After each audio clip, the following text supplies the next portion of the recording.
Kamusta? Ako si Miss A at samahan niyo ako muli sa pag-aaral natin ng math. Ang topic natin ngayon ay tungkol sa pag-factor ng general quadratic trinomial in the third form. Ang third form ng general quadratic trinomial is in the form of ax squared plus bx plus c kung saan ang value ng a ay greater than 1. Sa pagkakataong ito, kailangan natin i-consider yung mga factors ng a kasabay ng factors ng c.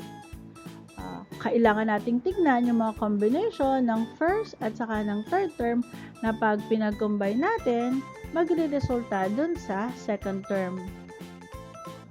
Para sa ating unang example, i-factor natin yung 2x squared plus 11x plus 5. So, dito, mapapansin natin na ang trinomial ay may positive na constant term na c. So, yung value ng c, which is 5, ay positive. Meron din siyang positive linear term, which is yung value ng b, which is positive 11. At, ang ibig sabihin nito, dapat ang both factors ng 5 ay magiging positive. So, ililista natin yung mga factors ng 2x squared at saka ng 5. So, yung 2x squared, dalawa lang naman yung factors niya, yung 2x saka x.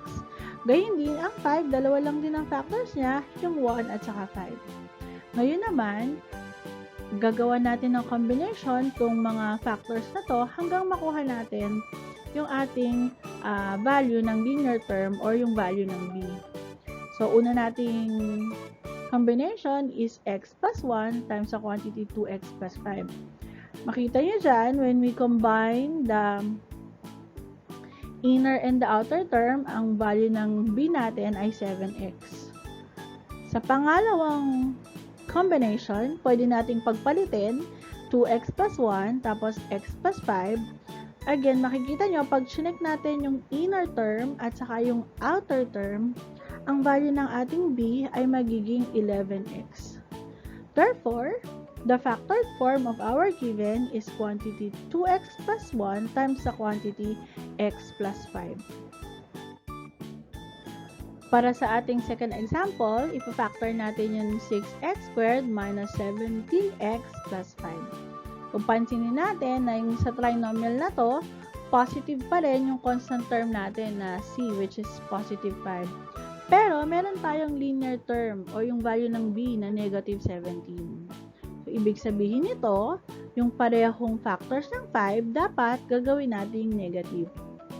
So, ililista na natin yung factors ng 6x squared at saka negative 5. So, dito makikita nyo, ang factors ng 6x squared ay x saka 6x, pwede rin namang 2x at saka 3x. Pero yung factors ng 5 ay negative 1 at saka negative 5 lamang.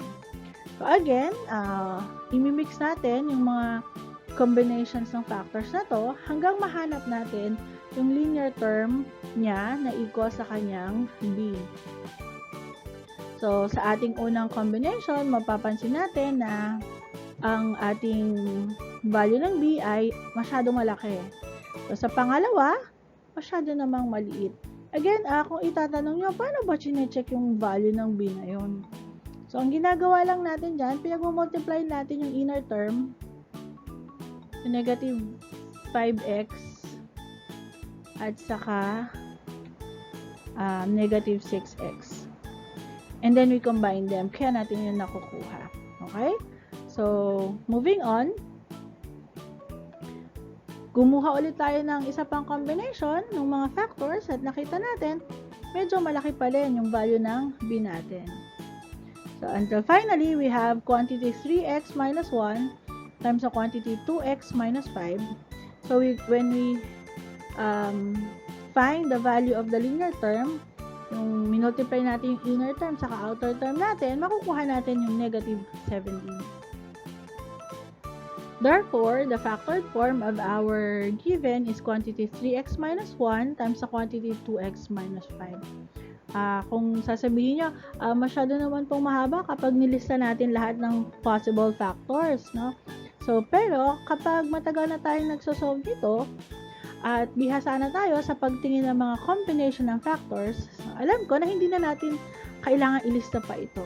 With just analysis at sa pagtingin ng mga possible combinations, madali na nating makukuha yung tamang combination para sa ating factored form.